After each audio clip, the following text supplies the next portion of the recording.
Assalamualaikum warahmatullahi wabarakatuh. Salam sejahtera untuk kita semua, sahabat desa banget yang berbahagia. Pada kesempatan yang berbahagia ini, kita akan membahas step by step terkait dengan pengaturan pengelolaan dana desa yang baru-baru ini sedang hangat diperbincangkan oleh masyarakat desa, yaitu Peraturan Menteri Keuangan Republik Indonesia Nomor 201/PMK.07/2022 tentang pengelolaan dana desa. Baru-baru ini pemerintah telah menetapkan Undang-Undang Nomor 28 Tahun 2022 tentang Anggaran Pendapatan dan Belanja Negara tahun 2023. Sebagaimana pada segmentasi sebelumnya, kita telah pernah membahas dan mengulas rancangan Undang-Undang APBN tahun anggaran 2023 yang di dalamnya mengatur terkait dengan dana transfer ke daerah dan dana desa, yang peruntukan penggunaan dana desanya ada tambahan satu nomenklatur, yaitu 3% maksimum untuk operasional pemerintahan desa. Baik, pada kesempatan yang berbahagia ini kita tidak akan mengulas terkait dengan seluruh aspek pengaturan yang diatur melalui PMK ini. Tetapi saya akan melakukan pembahasan step by step dan per segmentasi pembahasan saya akan fokus kepada pembahasan bab per bab. Pada pembahasan kali ini saya akan membahas bab 7 terkait dengan penggunaan dana desa versi PMK 201 tahun 2022. Terdapat memang adanya sedikit perubahan substansi yang diatur melalui PMK 201 dengan Permendes 8 tahun 2022 terkait prioritas penggunaan dana desa tahun anggaran 2023. Seperti apa segmentasi perubahannya? Mari kita langsung saja ke bab 7, penggunaan dana desa dan prioritas penggunaan dana desa pada tahun anggaran 2023. Pada bab 7 ini terdiri dari 4 pasal, di mana pada pasal 35 diatur bahwa pemerintah desa menganggarkan dan melaksanakan kegiatan prioritas yang bersumber dari dana desa, diutamakan penggunaannya untuk program pemulihan ekonomi berupa perlindungan sosial dan penanganan kemiskinan ekstrim dalam bentuk BLT desa paling sedikit 10% dan paling banyak 25% dari anggaran dana desa. Kalau kita feedback ke Peraturan Menteri Desa Nomor 8 Tahun 2022 tentang prioritas penggunaan dana desa tahun anggaran 2023, sedikit ada pergeseran substansi, di mana BLT desa pada Permendes diatur sebagai program prioritas nasional sesuai kewenangan desa, namun spirit yang digunakan oleh PMK 201 khususnya pada pasal 35 ayat A ini lebih kepada program pemulihan ekonomi. Oke, no problem, hanya masalah prinsip. Namun, pada Permendes 8 itu tidak diatur ketentuan minimum berapa dana desa dari total pagu harus digunakan untuk BLT desa. Di situ hanya diatur maksimum atau paling banyak 25% dari total dana desa digunakan untuk BLT desa. Pada kesempatan ini saya akan menginterpretasikan seperti apa keadaan desa hari ini yang pada saat ini saya yakin telah banyak desa menetapkan APBDes pada tahun 2022 ini untuk tahun anggaran 2023, utamanya dengan pagu misalnya, tentunya mereka menggunakan pagu indikatif. Pagu indikatif yang digunakan saya yakin menggunakan pagu indikatif tahun anggaran 2022. Sementara khususnya untuk penggunaan dana desa pada BLT desa, terkait dengan desa yang telah menetapkan APBDes-nya pada tahun 2022 untuk tahun anggaran 2023 ini, mereka menggunakan asumsi bahwa hanya tidak boleh lebih dari ketentuan maksimum 25% dari total dana yang diterima oleh pemerintah desa. Namun mereka tidak berpikir terdapat adanya aturan di mana dana desa paling sedikit 10% digunakan untuk BLT desa. Artinya, kepala desa wajib, pemerintah desa wajib mengalokasikan BLT desa paling sedikit 10% atau tidak boleh kurang dari 10% dari total pagu dana desa yang ia terima untuk tahun anggaran 2023. Praktis, konsekuensi yang harus dihadapi oleh pemerintah desa hari ini, mereka harus melakukan penyesuaian atas ketentuan yang diatur oleh PMK 201 tahun 2022 ini dengan melakukan penyesuaian jumlah KPM bagi desa yang masih belum mencapai 10%. Sementara itu, ketentuan yang diatur oleh Peraturan Menteri Dalam Negeri Nomor 20 Tahun 2018 tentang pengelolaan keuangan desa hanya memberikan satu peluang bagi pemerintah desa untuk merubah APBDes-nya. Dan ini perlu ada pemikiran out of the box dari pemerintah pusat, paling tidak ada inisiatif dari pemerintah pusat untuk mengeluarkan produk hukum atau regulasi pada bulan Oktober setelah RKPDes ditetapkan oleh pemerintah desa. Atau bahkan mungkin jika dimungkinkan pada bulan September pada saat RKPDes akan ditetapkan oleh pemerintah desa.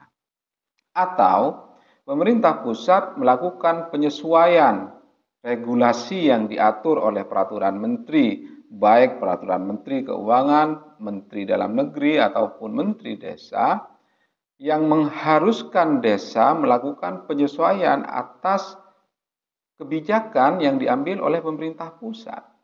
Sehingga apa yang diambil oleh pemerintah desa, sehingga kebijakan strategis apa yang diambil oleh pemerintah desa itu telah sesuai dengan semangat pembangunan yang diatur oleh pemerintah pusat. Intinya kalau kita melihat pada pasal 35 ayat A, ada keharusan pemerintah desa untuk mengalokasikan paling sedikit 10% dari total dana desanya untuk BLT desa.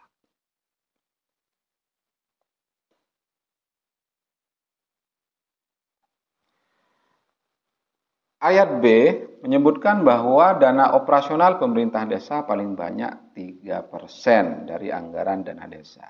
Tentunya ini menjadi ketentuan opsional jika pemerintah desa memerlukan tambahan operasional dari dana desa, maka pemerintah desa dapat menggunakan dana desanya maksimal 3%. Dalam hal desa tidak memerlukan tambahan dana operasional pemerintah desa, maka pemerintah desa pun no problem tidak mengalokasikan 3% di APBDes tahun anggaran 2023.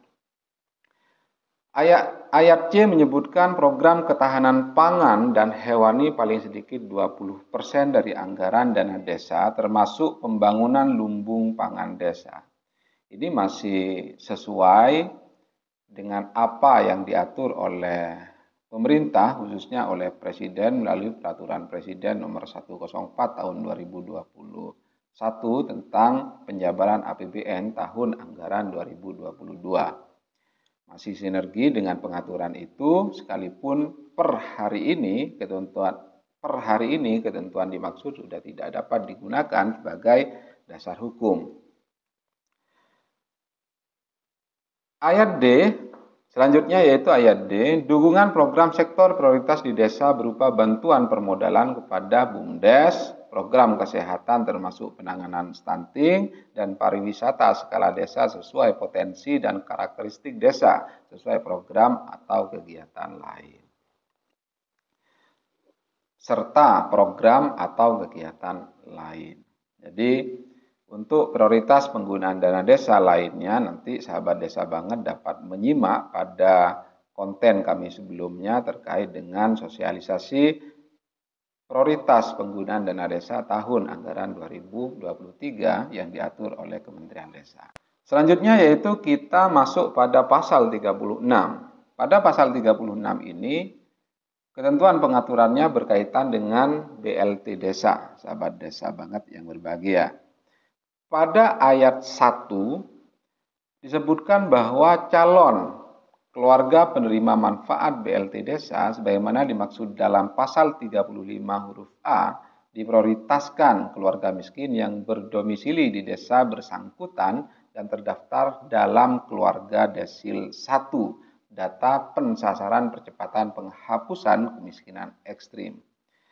Artinya pada pasal 36 ayat 1 ini diprioritaskan yaitu keluarga miskin ekstrim yang masuk pada keluarga desil 1 data pensasaran percepatan penghapusan kemiskinan ekstrim di Indonesia.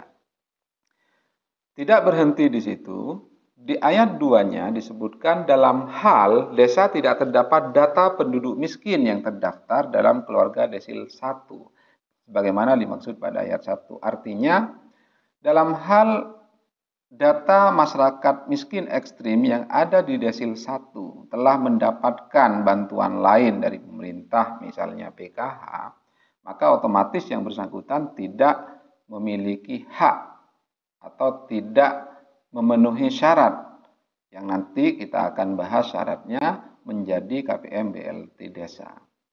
Maka pada ayat 2 ini mengatur desa dapat menetapkan calon keluarga penerima manfaat BLT Desa dari keluarga yang terdaftar dalam keluarga desil 2 sampai dengan desil 4 data pensasaran percepatan penghapusan kemiskinan ekstrim.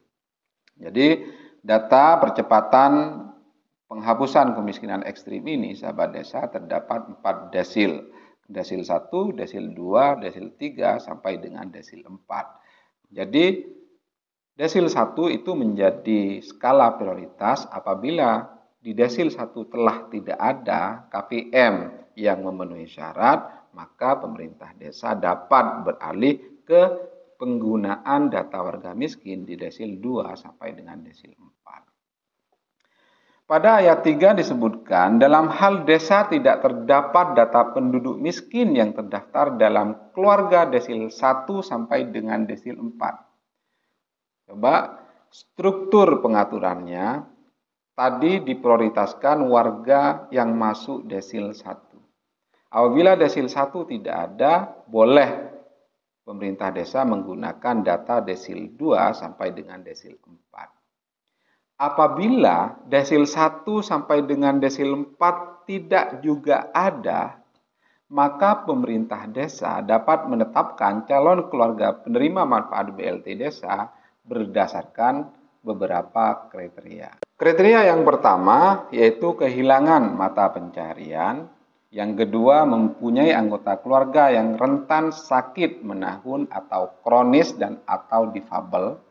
Kriteria yang ketiga yaitu tidak menerima bantuan sosial program keluarga harapan atau PKH. Berarti kita dapat mengasumsikan apakah mereka yang mendapatkan BPNT boleh. Apakah mereka yang mendapatkan bantuan sosial tunai boleh? Apakah mereka yang mendapatkan bantuan BBM, BLT BBM boleh mendapatkan BLT Desa? Secara tekstual tidak ada aturan yang melarang KPM BPNT mendapatkan BLT desa. Kita pahami secara tekstual demikian. Namun kalau kita pahami untuk program Keluarga Harapan, saat KPM Keluarga Harapan itu bisa jadi dia sebagai KPM PKH, bisa jadi juga dia otomatis mendapatkan BPNT.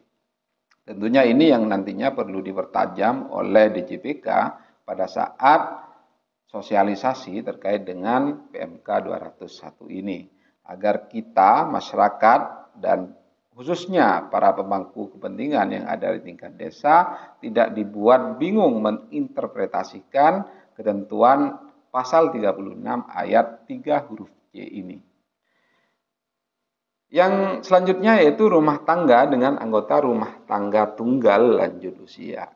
Sahabat desa yang berbahagia, maksud dari pengaturan pasal 36 sampai dengan ayat 3 ini nampaknya memang mengharuskan kepada pemerintah desa untuk mengalokasikan BLT desa minimal atau paling sedikit 10% dari total dana desanya. 10 sampai dengan 25% dari total dana desa itu sasarannya seperti yang telah kita bahas tadi. Desil 1 sampai dengan desil 4 untuk warga miskin ekstrim. Lalu kemudian jika misalnya tidak ada lagi dari desil 1 sampai dengan desil 4, pemerintah desa dapat menentukan masyarakat miskin lainnya dengan kriteria 4 yang sudah kita bahas tadi di ayat 3 ini. Dalam hal pemerintah desa belum memiliki data pensasaran percepatan penghapusan kemiskinan ekstrim, pemerintah daerah dapat menyampaikan surat permintaan data tersebut kepada Deputi Bidang Koordinasi Peningkatan Kesejahteraan Sosial, Kementerian Koordinator Bidang Pembangunan Manusia dan Kebudayaan, Kementerian Menko PMK.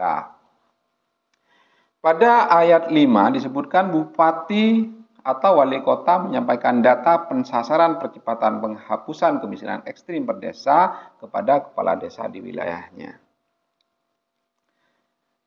Sahabat desa banget yang kami banggakan, ini artinya menjadi sebuah keharusan bagi pemerintah daerah, khususnya bupati atau wali kota, untuk menyampaikan data yang telah disediakan oleh pemerintah pusat, khususnya oleh Menko PMK.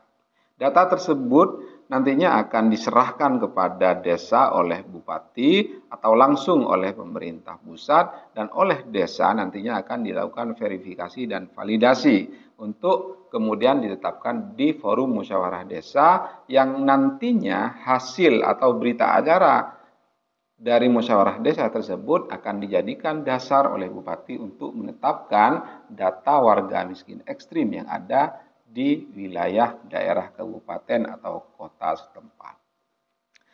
Ayat 6 menyebutkan daftar keluarga penerima manfaat sebagaimana dimaksud pada ayat 1, ayat 2, dan ayat 3 ditetapkan dengan peraturan kepala desa dan atau keputusan kepala desa.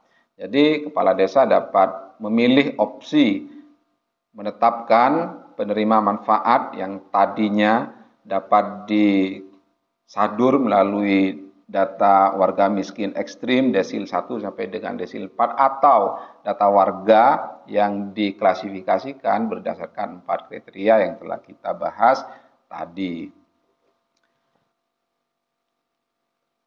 Selanjutnya peraturan kepala desa atau keputusan kepala desa sebagaimana dimaksud pada ayat 6 paling sedikit memuat nama dan alamat keluarga penerima manfaat, rincian keluarga penerima manfaat berdasarkan jenis kelompok pekerja dan jumlah keluarga penerima manfaat. Ayat 8 menyebutkan besaran BLT desa ditetapkan sebesar Rp300.000 untuk bulan pertama sampai dengan bulan ke-12 per keluarga penerima manfaat. Artinya objek atau sasaran dari penerima manfaat ini berbasis keluarga atau berbasis kakak. Ini masih tetap kebijakannya seperti tahun-tahun sebelumnya. Berarti satu keluarga untuk 1 tahun anggaran sampai dengan bulan ke-12 mendapatkan sebesar Rp3.600.000. Pembayaran BLT Desa kepada keluarga penerima manfaat dilaksanakan mulai bulan Januari dan dapat dibayar paling banyak untuk 3 bulan secara sekaligus.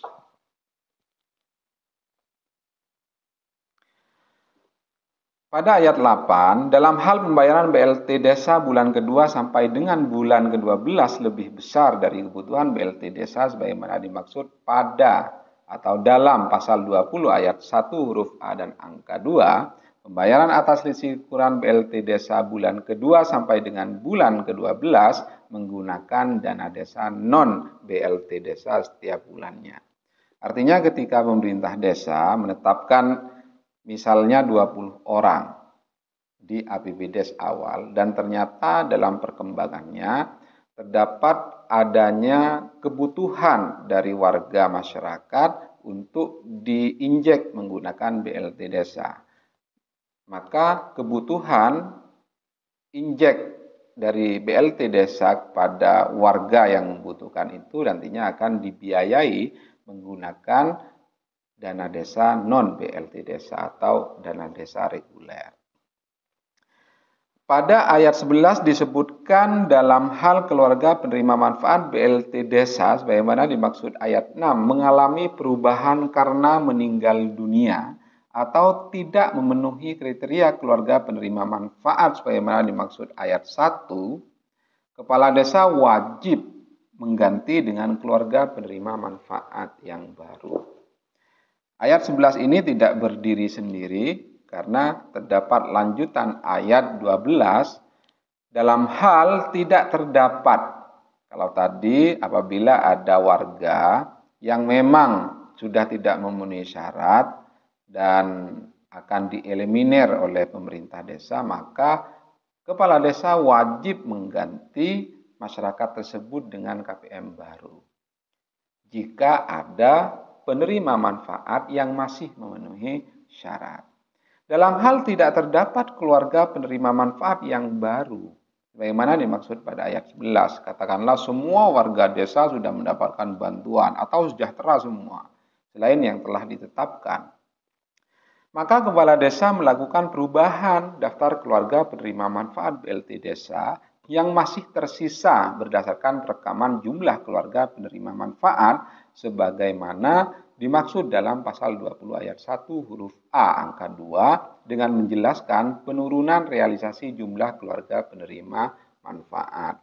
Jadi Bapak atau Ibu Kepala Desa serta rekan-rekan perangkat desa nantinya dalam hal sudah tidak ada lagi calon pengganti keluarga penerima manfaat di desa Bapak Ibu, nantinya Bapak Ibu dapat menjelaskan kenapa terjadi penurunan realisasi jumlah keluarga penerima manfaat.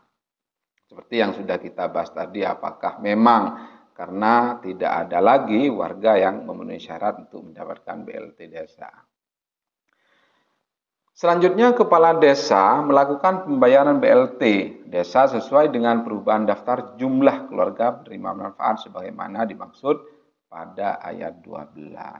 Jadi, sahabat desa banget yang berbahagia, setelah dilakukan perubahan dan desa telah menjelaskan kenapa terjadi penurunan realisasi jumlah keluarga penerima manfaat dan itu ditetapkan oleh pemerintah desa dan Bupati telah melakukan proses-proses secara administrasi, proses-proses teknis secara administrasi sebagaimana ketentuan yang nanti akan diatur melalui beberapa ayat di bawahnya, maka pemerintah desa membayar sisa dari perubahan daftar jumlah keluarga penerima manfaat. Yang awalnya seandainya ada 100, ternyata yang tereliminir 10 orang, maka yang 90 orang itulah yang kemudian dibayarkan oleh pemerintah desa setelah melalui beberapa proses administrasi yang dipersyaratkan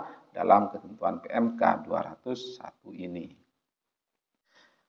Ayat 13, kepala desa melakukan pembayaran BLT desa sesuai dengan perubahan daftar jumlah keluarga penerima manfaat sebagaimana dimaksud pada ayat 12.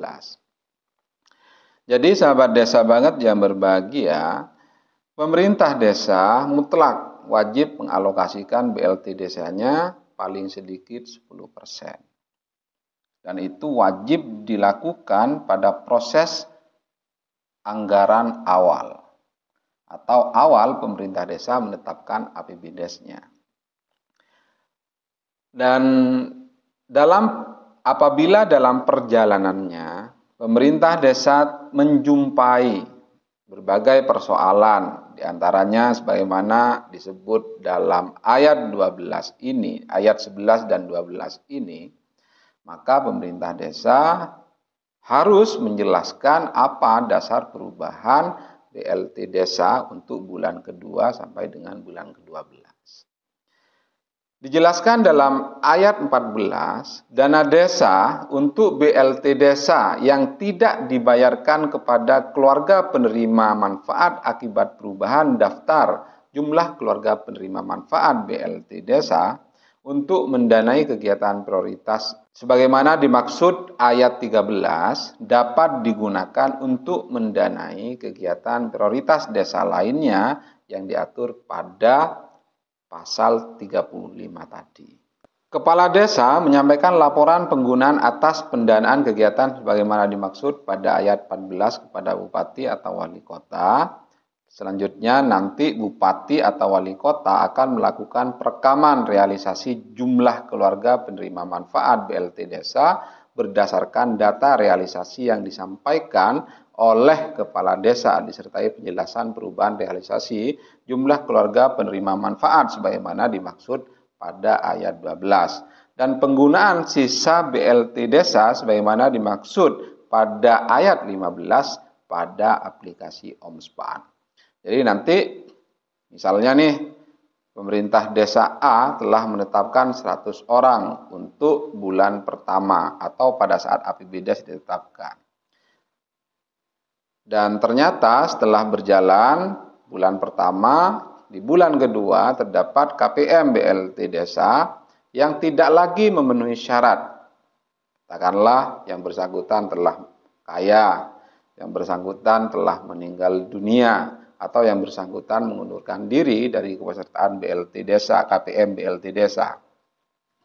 Maka tahapannya pemerintah desa harus melakukan proses pelaporan disertai dengan alasan mengapa orang-orang tersebut tidak lagi menjadi KPM BLT desa. Setelah itu pemerintah desa berkewajiban melaporkan kepada bupati yang nantinya bupati akan memerintahkan OPD terkait untuk melakukan penyesuaian atas data yang diterima oleh bupati dengan alasan tertentu dan selanjutnya bupati melalui OPD terkait melakukan penyesuaian jumlah keluarga penerima manfaat tersebut pada aplikasi yang telah disediakan oleh Kementerian Keuangan yaitu aplikasi Omspan.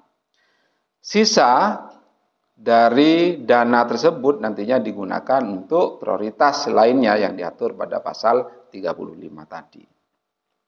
Dalam hal terdapat perubahan daftar keluarga penerima manfaat BLT desa sebagaimana dimaksud pada ayat 11 dan atau menambah jumlah keluarga penerima manfaat BLT desa dengan kriteria sebagaimana dimaksud pada ayat 1, ayat 2, dan ayat 3, perubahan atau penambahan tersebut ditetapkan dalam peraturan kepala desa atau keputusan kepala desa setelah dilakukan musyawarah desa khusus atau musyawarah insidentil. Jadi dasarnya adalah musyawarah desa, nanti hasil musyawarah desa itu disertai dengan berbagai alasan, dilaporkan kepada bupati, realisasinya sudah mencapai berapa persen, lalu kemudian akan digunakan untuk apa saja hasil realokasi BLT desa tersebut. Nah, nanti dijelaskan secara rigid sehingga bupati memerintahkan OPD terkait untuk melakukan penyesuaian di Omspan. Pada pasal 37 Penggunaan dana desa sebagaimana dimaksud dalam pasal 35 dan pasal 36 berpedoman pada ketentuan yang ditetapkan oleh Kementerian Desa, Pembangunan Daerah Tertinggal dan Transmigrasi. Jadi penggunaannya tetap kita menggunakan dalil yang ketentuan hukumnya diatur oleh Kementerian Desa, yaitu melalui Peraturan Menteri Desa Nomor 8 Tahun 2022 tentang prioritas penggunaan dana desa tahun anggaran 2023. Sahabat desa banget yang berbahagia, kita memasuki pasal 38. Pada pasal ini terdiri dari 2 ayat. Yang pertama yaitu pelaksanaan kegiatan yang didanai dari dana desa berpedoman pada juknis yang ditetapkan oleh bupati atau wali kota. Artinya, bupati atau wali kota pada tahun anggaran 2023 ini harus menetapkan peraturan bupati yang mengatur tentang petunjuk teknis pelaksanaan kegiatan yang didanai dari dana desa. Pelaksanaan kegiatan yang didanai dari dana desa diutamakan secara swakelola dengan menggunakan sumber daya atau bahan baku lokal dan diupayakan dengan lebih banyak menyerap tenaga kerja dari masyarakat desa setempat. Pasal 39. Kepala desa bertanggung jawab atas penggunaan dana desa sebagaimana dimaksud dalam pasal 35. Pasal 35 itu mengatur tentang penggunaan dana desa, sahabat desa banget. Ayat 2 menyebutkan pemerintah daerah melakukan pendampingan atas penggunaan dana desa. Bentuk pendampingannya dapat berupa pengaturan atau pembinaan dan monitoring yang dilakukan oleh pemerintah daerah. KPA BUN, pengelolaan dana desa, insentif, otonomi khusus, dan keistimewaan, dan KPA BUN penyaluran dana desa, insentif, otonomi khusus, dan keistimewaan tidak bertanggung jawab atas penggunaan dana desa oleh pemerintah desa sebagaimana dimaksud pada ayat 1. Jadi, penggunaan dana desa itu merupakan murni tanggung jawab dari kepala desa. Kementerian Keuangan sebagaimana yang diatur oleh pasal 39 ini batasannya hanya mengatur terkait dengan pengelolaan dana desa yang diantaranya yaitu mengatur terkait dengan penyaluran, penatausahaan, dan pertanggungjawaban. Untuk aspek penggunaan dan pertanggungjawabannya ini menjadi tanggung jawab mutlak pemerintah desa, yaitu kepala desa. Sehingga dalam hal ini tersemat kewajiban kepada pemerintah daerah agar melakukan pendampingan atas penggunaan dana desa dimaksud. Saya kira demikian sahabat desa banget yang dapat kami sampaikan kaitannya dengan pembahasan bab 7 terkait dengan penggunaan dana desa pada perspektif Peraturan Menteri Keuangan nomor 201 garing PMK garing 07 tahun 2022 tentang pengelolaan dana desa. Nanti kita akan membahas teknis bagaimana mekanisme penyaluran dan pembagian dana desa yang diatur melalui ketentuan peraturan ini. Akhirul kalam, semoga bermanfaat. Wassalamualaikum warahmatullahi wabarakatuh.